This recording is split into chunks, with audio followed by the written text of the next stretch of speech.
ఇక సంతోష్ నగర్ పిఎస్ పరిధిలో ఉన్న బండ్లగూడ జోన్ ఉప విద్యాశాఖ అధికారి కార్యాలయంలో ఏసీబీ అధికారులు దాడులు నిర్వహించారు. ఈ దాడిలో ఓ ప్రైవేట్ స్కూల్ యాజమాన్యం నుంచి జూనియర్ అసిస్టెంట్ శివప్రసాద్ 10,000 లంచం తీసుకుంటూ ఏసీబీకి చిక్కారు. 10వ తరగతి పరీక్షా కేంద్రాన్ని తొలగిస్తామని బెదిరిస్తూ డబ్బులు డిమాండ్ చేశారు. దీంతో బాధిత స్కూల్ యాజమాన్యం ఫిర్యాదు మేరకు ఏసీబీ పక్కా ప్రణాళికతో వలపన్ని నిందితుని పట్టుకున్నట్టు ఏసీపీ గంగాసాని శ్రీధర్ తెలిపారు.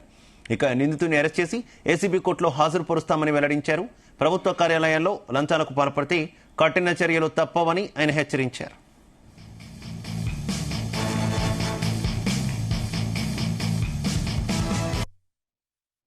మాకు 2 days బ్యాక్ ఒక కంప్లైంట్ వచ్చేది. ఇక్కడ ఒక ప్రైవేట్ స్కూల్ యాజమాన్యం అతన్ని ఇక్కడ ఉన్నటువంటి deputy DEO office Bandlaguda SSC centre examination centre ఆ స్కూల్ నుంచి రిమూవ్ చేస్తామని చెప్పేసి బెదిరిస్తున్నారు.